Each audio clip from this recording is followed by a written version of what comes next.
အားလုံးပဲမင်္ဂလာပါတဲရောပိုင်း Henry Page ကမျိုးပြန်လဲကြိုးဆိုလိုက်ပါတယ်ဒီနေ့မှာကိုယ့်ရဲ့မျှော်မှန်းထားတဲ့ email ချက်ပန်းနိုင်ပြီးပြေးဝမှာလားဆိုတဲ့ pick up ပိုင်းလေးကိုဒီနေ့လုပ်ပေးမှာဖြစ်ပါတယ်အဲ့တော့အခုပုံမှာပြထားတဲ့ pick up ပိုင်းလေးเนาะ file 1 file 2 file 3ရှိတယ်ကိုချိန်တဲ့ file လေးကိုရွေးပေးပါကဲအားလုံးပဲကို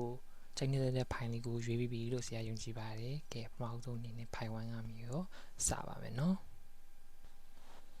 ကဲ file 1လေးရဲ့အနေနဲ့ကိုဆရာကြည့်ရတဲ့လောက်ကတော့စိတ်ကစားချက် emotional up and down လေးနဲ့တခုခံစားမိရလို့ပြောပါမယ်ဒီလားပြောချင်တဲ့ဘောကတော့ like စိတ်ကလွန်ဆွဲနေတာမျိုးလေးတခုခံစားမိတယ်အဲ့တော့ကိုယ့်ရဲ့ရည်မှန်းချက်ပန်းနိုင်နေဖြစ်ဖို့အတွက်မှာစိတ်ပူပန်မှုတော့ကတွေနည်းနည်းလေးကိုယ်မှရှိနေဆိုတဲ့ခံစားချက်ကိုလည်းရတယ်ဒါပေမဲ့တခုဘာကို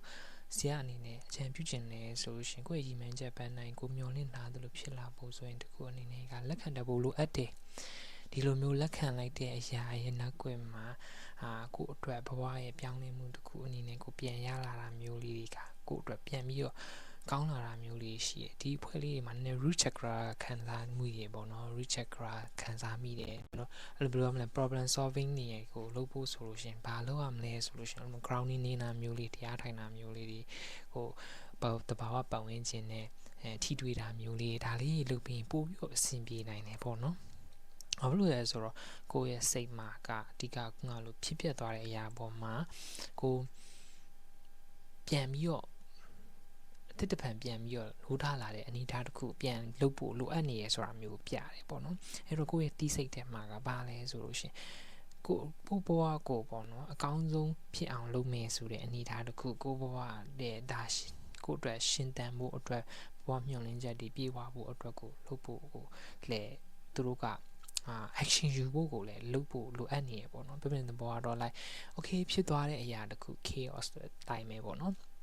ဖြစ်သွားတဲ့အရာတခုမှာကိုလက်ခံလိုက်ပြီးတော့အကောင်းဆုံးကဘယ်လိုမျိုးဆက်ပြီးရှင်းသမ်းမလဲ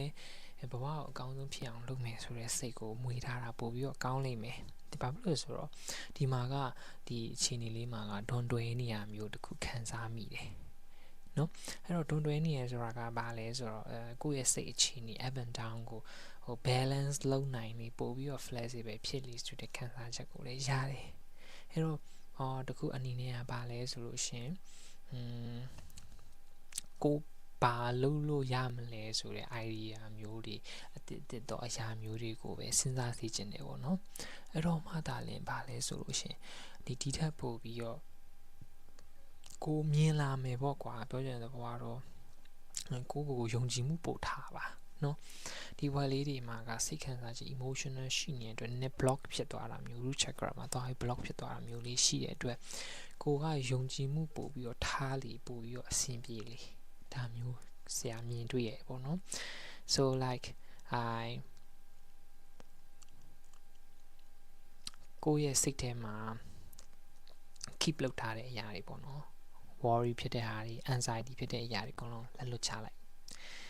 ဘဝရဲ့ပြောင်းလဲမှုတစ်ခု surprise ကိုစီကိုလာတာမျိုးခံစားမိတယ် so ပို့ပြီးတော့ကို flexible ဖြစ်လေပြောချင်တဲ့ဘဝတော့ like ဖြစ်သွားတဲ့အရာတခုမှကိုပို့ပြီးတော့တည်ငြိမ်နေပို့ပြီးတော့အဆင်ပြေလေပဲအဲ့တော့ခုနလိုအကြံပေးချင်တာကတော့ grounding များများလုပ်ပါတရားထိုင်တာမျိုးလုပ်ရင်လုပ်ပါနော်အာနာပါနလုပ်တာမျိုးရှုတာမျိုးဒါမျိုးလေးလုပ်ပေါ့နော်ဒါမှဆိုစိတ်ရဲ့ငြိမ်သက်မှုတစ်ခုကိုဒါပို့ပြီးတော့ရစီတာဆိုတော့လေအကောင်းဆုံးဖြစ်မယ်လို့ဆရာယုံကြည်ပါတယ်အဲ့တော့မျှော်လင့်ထားသလိုဖြစ်လာဖို့ကိုယ့်ရဲ့စိတ်ကိုလက်ခံတတ်ဖို့နဲ့ညတအောင်ကိုယ့်ရဲ့စိတ်ကိုမလွန်ဆွဲပဲနဲ့မြတ်တနေတတ်ဖို့ကိုပဲရည်ကြည်ပါတယ်အဲလိုဆိုဒီအဖွဲ့လေးတွေမှာကသူတို့ရဲ့စိတ် mindset ကိုပြောင်းလိုက်ရင်ချက်ချင်းဆိုသူတို့ကိုအတွက် surprise opportunity အဲ့လိုမျိုး new landing လုပ်ရမယ့်အရာမျိုးတွေဒါမျိုးတွေပေါ်လာလိမ့်မယ်အဲ့တော့လက်ခံတတ်ဖို့ပဲရည်ကြည်တယ်နော်ကိုယ့်ရဲ့ mindset ကိုပြင်ပါနော်ကဲအဲ့တော့ group 1လေးတွေပြီးပါပြီကဲ group 2လေးတွေကိုစပါမယ် group 2လေးတွေကိုခုကြည့်ရတာကဘာလဲဆိုလို့ရှင်ဒီဘာမလဲကိုပေါ့နော် ချီနှောင်ထားတဲ့အရာလေးတွေရှိနေတယ်ဘယ်လိုပြောမလဲကိုယ့်ရဲ့မျှော်လင့်ချက်နဲ့ပတ်သက်တဲ့အရာပေါ့တစ်ခုအနေနဲ့ကိုယုံကြည်မှုတော့ပို့ထားတဲ့တယ်လို့တော့မြင်နေဘာဖြစ်လဲဆိုတော့တချို့အရာတွေမှာပေါ့နော်ကိုကဒီအရာကိုလုပ်မယ်လို့ဆုံးဖြတ်ထားပြီးသွားပြီဆိုလို့ရှိရင်ဖြစ်အောင်လုပ်မယ်ဆိုတဲ့ခံစားချက်ပဲတွေးထားပေါ့နော်ဒီမှာတခြားသော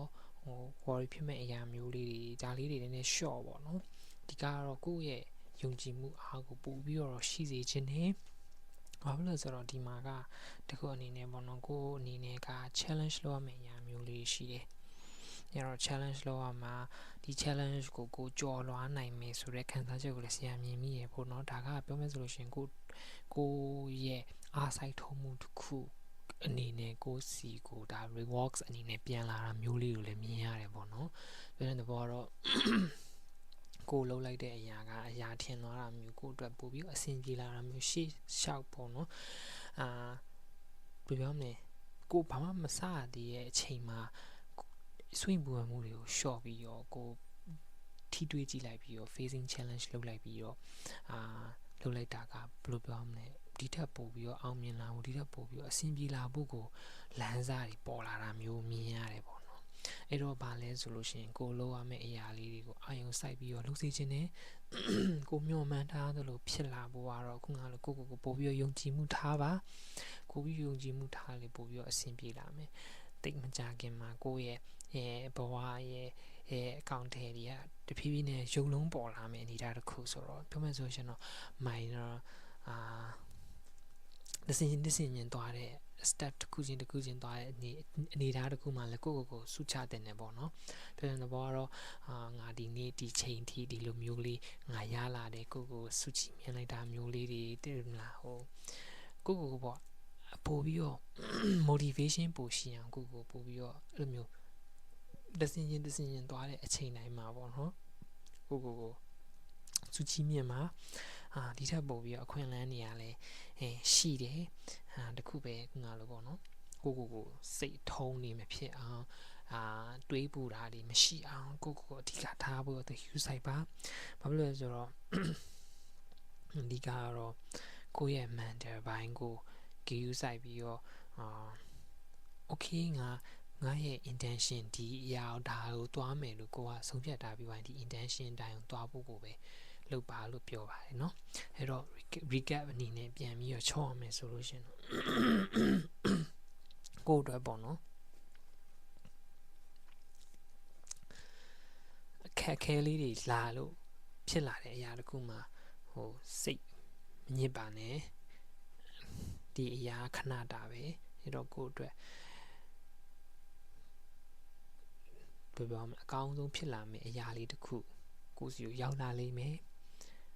ဖြည်းချင်း step by step သွားပါ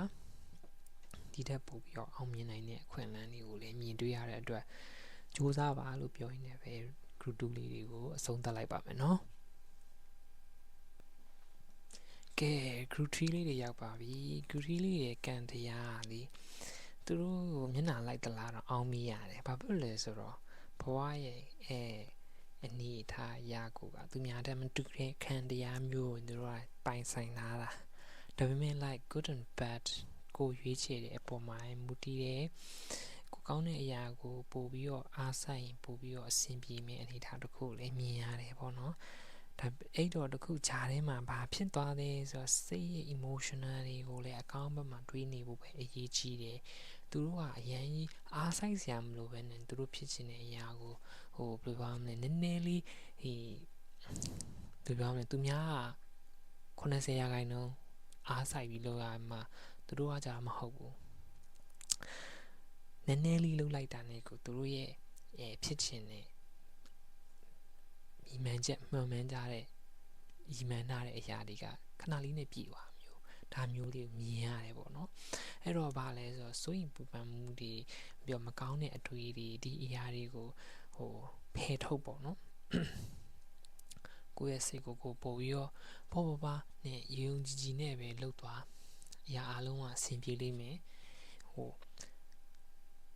ကောင်းသည်ဆိုသည်ပတ်ဝန်းကျင်ရဲ့အရာတွေပေါ်မှာ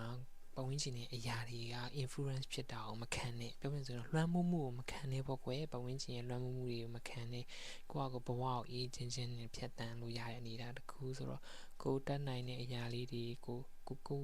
အတွက်ပေါ့နော်သူများကိုကူညီပေးလို့ရတဲ့အရာမျိုးလေးတွေလည်းကူညီပေးဘဝမှာကိုရဲ့ညီမှန်ချက်ပန်းနိုင်နေရလေကိုအားတိတ်မဆိုင်ပဲနဲ့ကိုစီကိုမျောမှန်းထားသလိုဖြစ်လာမယ်အနေထားတစ်ခုပြတယ်ဆိုတော့ go with the flow เนาะဘဝပေါ်ပါလေးနဲ့ပဲဖြတ်တန်းเนาะအဲ့တော့တခုပြန်ပြီးတော့ recap ပြန်လုပ်မယ်ဆိုလို့ရှင်သူတို့ရဲ့အနေထားအရာကိုယ့်ဘက်ကကောင်းတဲ့အတွေ့ကောင်းတဲ့အရာလေးတွေကိုအမြဲတမ်းလုပ်ပေးတာမျိုးကိုယ့်ရဲ့စိတ်ခံစားချက်မှုမှာပို့ပြီးတော့ကောင်းလေပို့ပြီးတော့အဆင်ပြေလေပဲအဲ့တော့ငါလိုမကောင်းတဲ့အတွေ့တွေကိုမထဲနဲ့ဘဝကိုပေါ့ပါလေးနဲ့နေပတ်ဝန်းကျင်ရဲ့လွှမ်းမိုးမှုတွေအရင်မခံနဲ့ကိုရဲ့ဘဝမှာကိုလှုပ်ထိုက်တဲ့အရာလေးတွေလှုပ်ကိုပျော်ရွှင်မဲ့အရာလေးတွေလှုပ်ပတ်ဝန်းကျင်ကိုလည်းကိုကအေးချမ်းမှုတစ်ခုအနေနဲ့ပေးနိုင်အောင်လုပ်ပါဒီထက်ပို့ပြီးတော့အောင်မြင်ပါလိမ့်မယ်ပို့ပြီးတော့အဆင်ပြေမဲ့လမ်းစာလေးတွေသူများအများကြီးအားဆိုင်မှအဆင်ပြေမဲ့အရာတွေကိုရဲ့အနေထားအရာတိတ်အားမဆိုင်ပဲနဲ့ကိုအဆင်ပြေမယ်အားလို့ဟိုမြင်တဲ့အတွက်ပေါ့နော်အဲ့တော့ကောင်းတဲ့အရာလေးများများတွေးပြီးများများလုပ်ပေးပါနော်ကိုဘွားကိုအင်းချင်းချင်းနဲ့ပဲဖြတ်တန်းပါကဲအားလုံးပဲပြီးပါပြီဘိုင်ဘိုင်